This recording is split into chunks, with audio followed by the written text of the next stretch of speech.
Hello, welcome to another Tweedy Outdoors video. Clambering through the undergrowth here. Going to repeat a walk I did in the, was that possibly even the very early days of this channel? I think it was one of my very first videos. A walk from Cissbury Ring to Chanctonbury Ring. Well, starting at Worthing, up to Cissbury Ring, then over to Chanctonbury Ring. I'm doing it in reverse for a bit of variety today. Started off at Washington, the village of Washington. Just poked my nose in at the Frankland Arms. I keep wanting to call the Falkland Arms. I think it is the Frankland Arms. Hilaire Belloc mentioned this. I believe this was in The Four Men, and I think at that time the Frankland Arms was just called the Washington Inn. The swipes they take in at the Washington Inn is the very best beer I know, and fittingly it is today a Harvey's pub. And I'm going to walk up to Chanctonbury Ring first. There is a nice old track connecting Chanctonbury Ring to Cissbury Ring. Snagging the new tweed here, and then eventually down into Worthing at the end. I missed some bits out, I don't know. Gonna do some cooking while I'm out. Filet mignon avec pêche flambée, something like that, a bit fancy. Some sort of steak thing incorporating peaches, because why not? Massive puffball, I think, alas, has been smashed to pieces.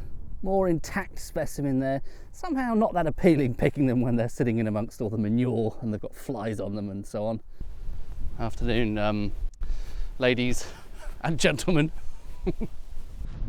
Sorry to break up the party, but the footpath does go this way. I've taken my jacket off as well, partly in solidarity with these ladies. Looking a little bit chilly. Leaving the fields and the sheep behind now. Here's some terrible camera work. Perhaps if I just move it very slowly, it's okay. Now into the woods. I think this patch of woods will take me to Chanctonbury Ring. Probably a bit of a slog to get up there. It's a good, I don't know, 100 metres or so to climb. Walking past the camera. Now I have to walk back. Quite a nice view already. Bit of a slog. I remember this path from an earlier walk. I think I managed to slip up on here. Another view, gained a bit more height, warm myself out a bit more. How's that with the camera angled up a bit more? One last gate to go through, and then I think that over there is good old Chanctonbury Ring. Terrible map graphics time, perhaps I'll put an overlay on instead, but I don't know if you can see the area around Chanctonbury Ring on the Ordnance Survey map is not marked as open access land. However, this sign at the entrance to the area here, I don't know if you can see there's an area kind of with a blue border around it, blue shaded border, and it does say on the key there that that is open access land. So I don't know if this is some sort of permissive open access land. Is that a thing? You know, like you get permissive footpaths. Another opportunity to enjoy the view there before I head into the Hillforty bit of Chanctonbury Ring. Just dealing with some very important messages. I'm definitely not looking up Chanctonbury Ring on Wikipedia. Some nice ditch and bank action here. I'm assuming this is Univalet, only one ring of ditch and bank. Glorious view from this side. I don't remember the sea looking so close on previous visits to Chanctonbury Ring. It's quite often been fairly grim weather. It's always windy whenever I come here. It seems to be a wind trap, if that's a thing, you know, like a sun trap. I think the consensus on at least the Hillfort aspect of Chanctonbury Ring is late Bronze Age to early Iron Age, and I'm tempted to go more Iron Age because that seems to be the date of the Hillfort component of nearby Cissbury Ring, which we'll hopefully see later. As always with these sites, there has been use at various times from various different ages for various different purposes. There are some tumuli here which I think do date to the Bronze Age. Not sure if there are any Neolithic finds here that at least are known about. Also, apparently, maybe of interest to Mr. WC21, a couple of Romano-British temples were sited here I don't think there are any visible remains of them today, but one of them may have been dedicated to a boar cult. The ring of beech trees on top were famously a later addition by a member of the Goring family, and it's still owned by the Goring family today. I think that goes back to the 18th century. Many of them were blown down in the Great Storm of 1987, subsequently replanted, so I think most of the trees we see today here are newer, but they have at least kept with the beech. These are mostly beech. Afternoon, ladies. How are you doing? Wow, quite a lot of you here. Looks like there is some sort of music festival going on down there. Not quite sure what that is. Beyond that music festival, which I can hear, I don't know if it's picking up for you, some sort of bongo drums. There's always bongo drums out there. You can see the arm on over towards the horizon. Sorry if I get the horizon straight there. Another arm of the South Downs. Over to the right hand side of the horizon, I assume that's the sprawl of Brighton. And then I think we also have in view those more famous bits of the South Downs near there, the Devil's Dyke, so on.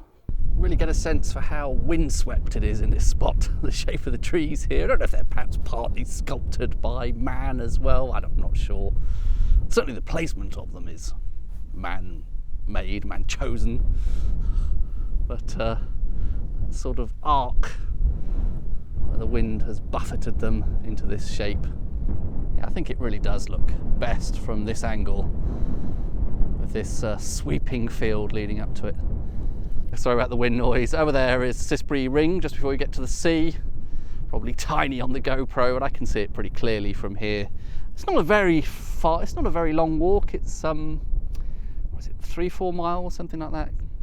Probably an hour and a half tops from here to there. Excuse me, ladies, do you mind if I can I get to the gate? Come on, shoo. I've got to go that way. That's the gate. Or shall I just climb over here? You don't seem to want me to. All right, you win. You're bigger. Oh, terrible camera work. I think you're being very antisocial, you know. Could have just moved. I did ask politely. Nice, as always, to do another stretch of the South Downs Way, even if it's only a very short one. But I'm actually heading off now to go on this track, this old track, to Cissbury Ring. Now, my basis for saying that this is an ancient track, this one that links Cissbury and Chanctonbury Ring after a little bit of a spur of the South Downs Way, is no more than just the two things coexisted. They were both around, at least in the Iron Age, and there were some sites or other there at both. Some monuments there back into the Bronze Age as well, possibly even the Neolithic. So I'm sure there would have been some existing route in between the two. And if we look to my right, this is on a little bit of a ridge here.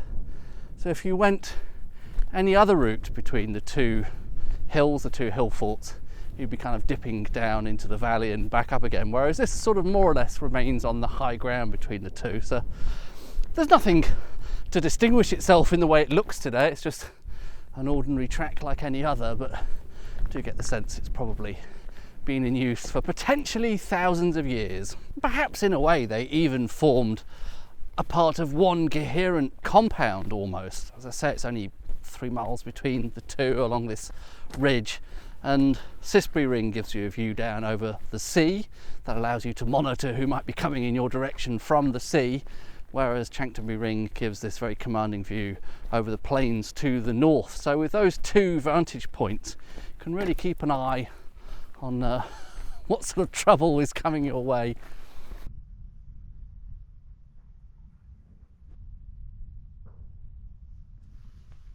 That's Cissbury Ring over there. This walk seems to be going in no time today.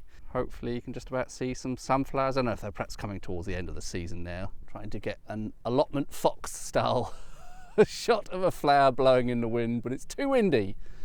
My phone's not good enough for macro type footage. Here we are then, Cissbury Ring.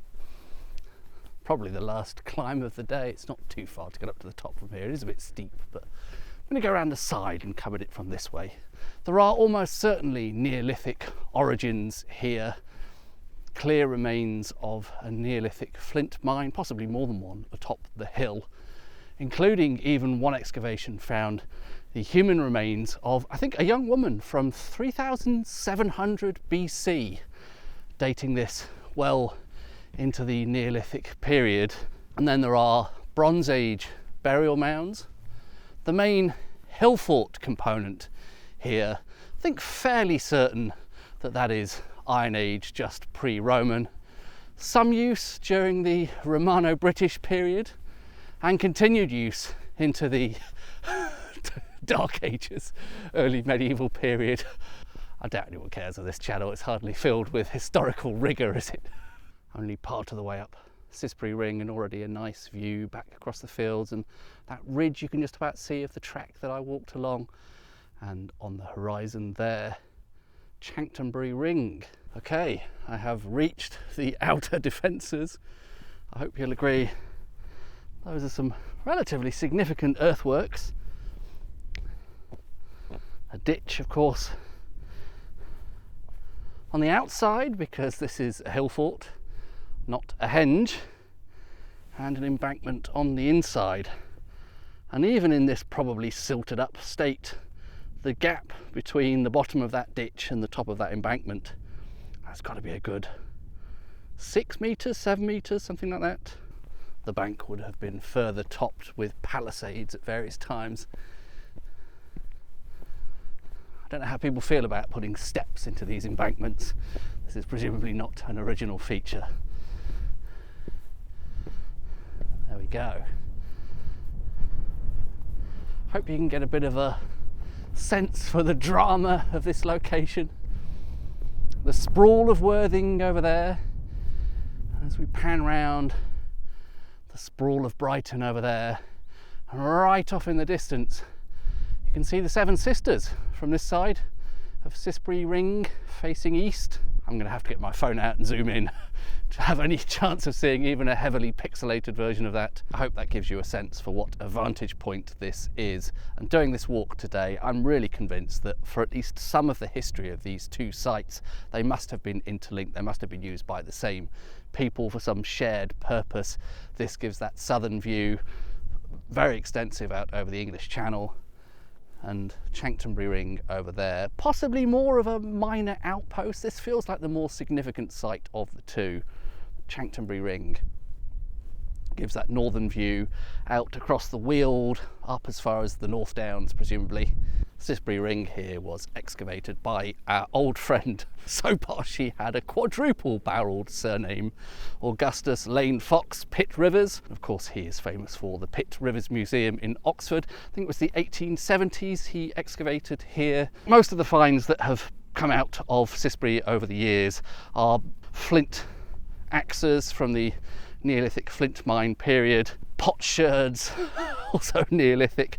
Some of them, I believe, are to be found in Worthing Museum. I did pop there earlier briefly, but I only had about 5 minutes while I was waiting for a bus, so I whizzed round, took some quick bits of footage of the cabinets that looked like they might have something relevant, but didn't really even have time to read the interpretation displays. So hopefully while I'm babbling on here, I can show you some at least tenuously relevant finds.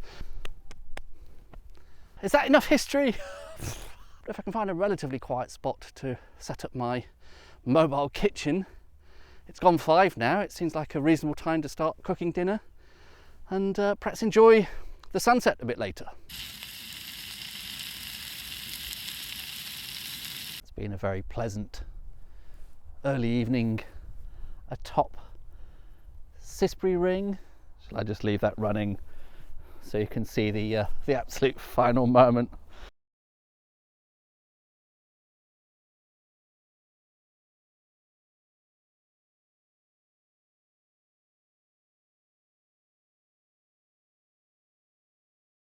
Time to move on. I don't know if the GoPro is going to catch that, but there are some beautiful pink cloud with the moon behind it over there, and the post sunset glow in that direction. Of course the light will start fading. It is a not insignificant trek from here back to Worthing station. It is all downhill, at least in this direction, which is good about doing the walk this way round. Beautiful pink sky over there. Is it going to be horribly jerky if I move while holding the camera?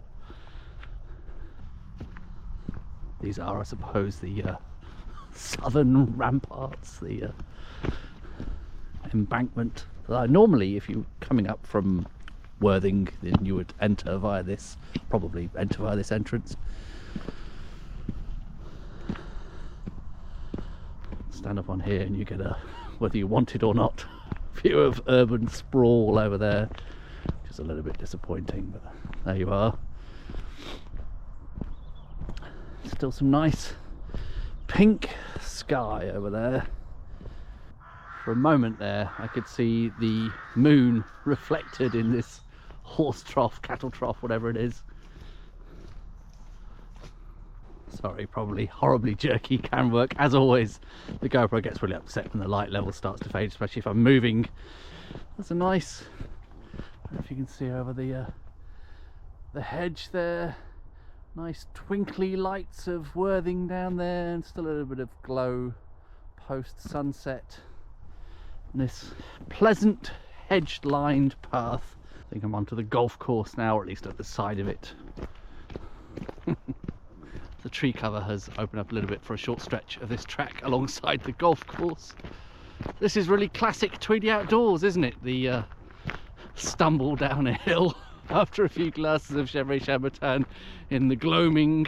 I've had to put on a torch. I hope that means the camera is a bit less jerky now. But yeah, the path is a little bit uneven, and if I were going slowly then I'd be fine, just sort of finding my feet, but trying to sort of speed up a bit, hoping to catch a train in a, well, maybe it's unrealistic, in half an hour or so, so I thought it perhaps prudent to have a bit of artificial lighting. Back to civilization now. I'm not sure if I'll film much more until I get to the station, because it's just a town really. Made it back to Worthing, a bit red-faced. I practically ran in the end to try and get the previous train, the 8:33. Missed it by a minute, very frustrating. But the camera suddenly turned off there. I'll make this quick because it'll probably do it again. Seem to be having battery issues, so I'll try and keep this quick. I hope that was interesting. I thought that was a very pleasant walk, enjoyed the scenery. Hope you did too, vicariously. Hope my weird combination of peaches and steak wasn't too weird. I actually thought that was fantastic. One of my finest alfresco culinary moments. I'll shut up now. Thanks very much for watching. See you on the next one. Bye bye.